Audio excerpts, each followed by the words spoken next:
Nyasha, back here again. Another episode, post and pads. Excited, lots to chew on, lots to talk about. I actually don't think we have enough time, but we'll do our best. Yeah, we do. Before we get started, I know it was your birthday this weekend, yesterday. Happy birthday. Thanks, buddy. Thanks. Yeah. Yeah, the years kind of start getting into each other, but yeah, you gotta be grateful. So the wife did a nice all black. Yeah, She knows how much you love your all blacks. I mean, after my heart, so yeah, it was good. But yeah, it was a good weekend.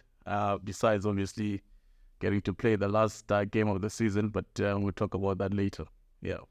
Yeah. But great performance by the under-20s to finish on a good note. Good win against Kenya.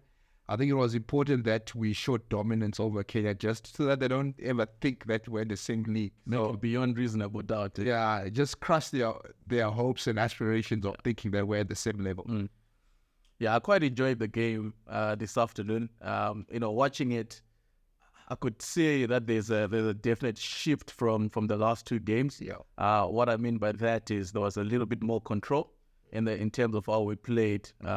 A lot of pick and goals. We don't usually see that from this team, but not just the pick and goals, but that just brought a bit of order and sort of organization in the way we attacked. It wasn't just looking to line break every single time. We had the heavies really working hard up front. Chinwada is working hard. Cheng working hard up front. And that then allowed the game to open up, towards the later end of the first half into the second. Yeah, no, it was a great start. And I think another big part was the scrums and the lineouts were a lot more better. You could tell that the coaches had a good word with the boys there and put some good order there. Yeah. I mean, it doesn't matter who you play, right? A set piece is a set piece. And if you're winning most of your set piece, you're probably going to win that rugby game. Yeah. And what we saw today was probably what we needed in these first two games or first three games, where we need to play a bit of test match footy and really strangle teams and then look to unleash our weapons up front. Just something that I saw that also worked well today was, I think, the inclusion of Matipano. You have a certain element into that team. So as I was watching the game and I was sort of watching from a Kenyan perspective, and I'm thinking that Kenyan coach is looking at it and say, okay, where is attack coming from? Because you got Kyros, you got Matipano, and you got Marume. You got three playmakers in that back line, and all of them were playing interchangeably. Matipano's kicking is exceptional.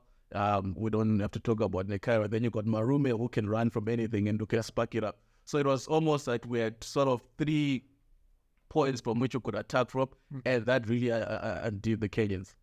Yeah, you kind of see the same with the All Blacks there with Will Jordan out on the wing. That is almost like he's a playmaker, definitely. You can tell he's got a mindset of almost like a fly-half. Similar to my partner, I know in the junior age groups he played, as a playmaker, he had some times when he played at fly-half.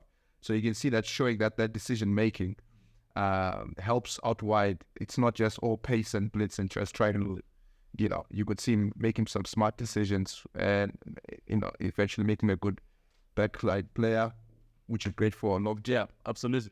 And the other thing is, as much as that was a great performance, 64-10, you got to take your hats off. But I just want to talk from where the Kenyan points came from, particularly the try. Yeah. So that try came from a good more set from the Kenyans, and they marched us quite a bit into our 22. Mm-hmm.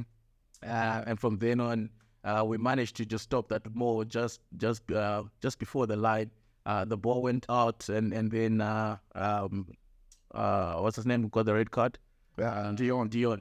He was amazing. Yeah, he was good. He wanted a tip time. So, and then from then on, they tapped and bashed over. My point is, I think, and I know the technical team will know this, but we can't paper over the cracks. That we need to be better in stopping balls. Yeah, as a country, as a whole. That's where the Kenyans found the joy. The 7 points out of the 10 came from that rolling ball. That set up the platform where we couldn't really stop it in our tracks. I mean, there was a few times where we defended well, to be honest, where we beat them to the sack and we managed to stop it in his tricks. Yeah, and I think maybe for me another big point is the difference between how we played Kenya today and how we played them in the Baddest Cup final. I put it to weather as well. Mm. If you remember at that Butters Cup final, there was a lot of rain. It was wet. I think it played in Kenya's favor. Yeah. And today the weather was perfect. So always. Perfect chance to slaughter them. Yeah. And we did put them away, Yeah, and we just needed to, man. Like I keep going back to it, but I think we just needed to just emphasize that even for next year and years going back, don't even. Yeah, we are the big winners in this league. Yeah. Just be glad you put points on the score. Yeah, absolutely. I think every Zimbo rugby players loves dry conditions. We talk to the guys that go play in England, and they're always complaining about how terrible the conditions they are. But I think that's a very, very good finish. Finishing 5, position 5, which is the highest we finished in a World Trophy ever. So you still gotta tick your boxes and say, well done to Sean and the Chargers. Yeah, true. Of course, they had a higher aim for themselves and obviously the country, but you gotta tip your heads and say well done for coming in 5th. The pools looked a bit skewed there. I think it showed on the last day that all the teams which were in Zimbabwe's pool, USA, Uruguay, and Scotland, they all kind of blew away all the other except for Uruguay, who had the loss. But I think it was more they would have been disappointed with their performance today. They switched off a bit, and I mean it leaps. How amazing were the Spanish players on the ground? They were quick on that ball, and they managed to steal a lot of balls. But us in another pool. Yeah, the final. I think we're ready to find another pool. Yeah. But even still, I think overall, I mean, we talk of where we rank. Yes, the tournament says we rank 5th, but where do we actually rank? And I feel that we rank between 2 or 3 in the tournament. We are right up there. I think the same team playing a month later, our boys can go and have something to say to Uruguay. And we retain a lot of that talent we're going into next year. And there's exciting talent coming up. We are avid followers of the schoolboy league. Yeah, we can talk at least 10 names between ourselves. Right. We can come and light it up. And we're just talking Zimbabwe. Yeah, we're not even venturing outside and saying, "Hey, there's a so and so outside." So it's just exciting. No, it is. I think most people had thought that this is probably the best team we're gonna put together. Zimbabwe, don't be worried. Definitely the age group coming through who are turning 19 this year, who will be under 20. So just imagine for me, a Shigi Manyara after a year in France, and all that exposure coming back into this under 20 side, how good is it going to be? Another player who most might not know is a Polite Period who plays in Western Province. Learns at Rondebosch School down south. Played Western Province under 18 Craven Week, proper lock. So I think that will help our lineouts going forward. You got Sasha, head boy at Maritzburg. Crazy. It's exciting. Kyros of this world. Sasha's arguably probably better than Shingi, you'd say. I mean, Sasha's new captain for Sharks under 16, highly rated in SA as well. So I think having both in your loose trio, you're missing nothing. I think Sasha is more nuggety. He's more of a bruiser. He will get stuck in. He will run all day. Shingi is more rangy, and he looks to get in those outside spaces and use his speed and power. So I think combining those two in your loose trio, my man. And your Graydon Zekenyet, his younger brother, actually plays some good rugby down in Australia. Oh, yeah. And I know, he follows what happens here, so I'm sure he's someone who happy to jump on board. Absolutely. And before you know it, with some of the talent we've seen coming out of schoolboy this year, down in Esgodine, Kyros and PE, Alan Wilson, Norton, there's talent. It'll be tough to choose again. But I still think that our best age group was last year's under-20s. Last year's, okay. There's a lot of talent there. So you combine those 3 age groups together, making us Sables or future. That's always a part there, right? We look to get to a World Cup. So I don't know. Yeah. I don't see Namibia or Kenya. Power is not in our hands, but hopefully we can retain all this talent and have them play for the flagship team in the country. But one thing, Yasha, just one thing, and then I don't want you to take too long. Just give me 15 seconds.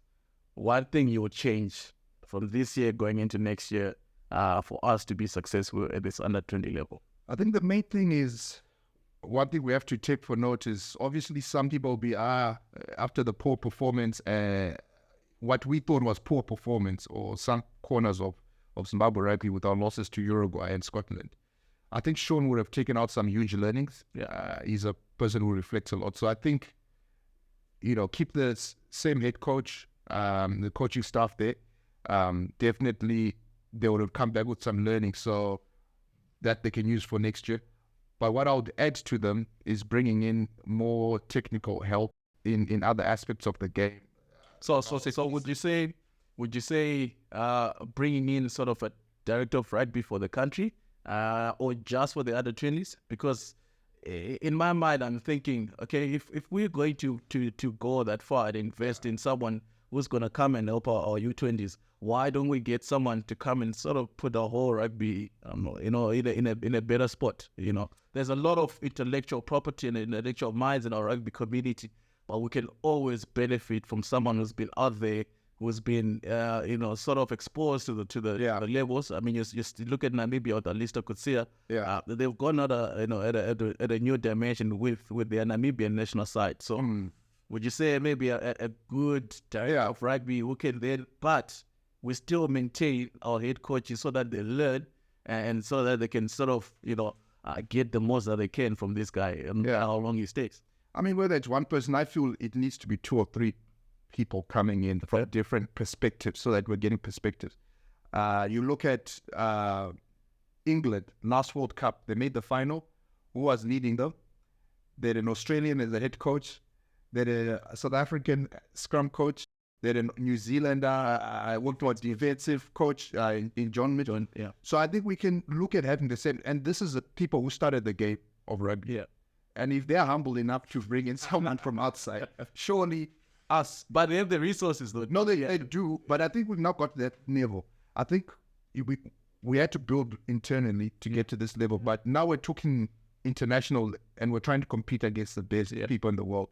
So I think we need to bring in different minds, just not to change things, but to give us another perspective, which we are all missing. Correct.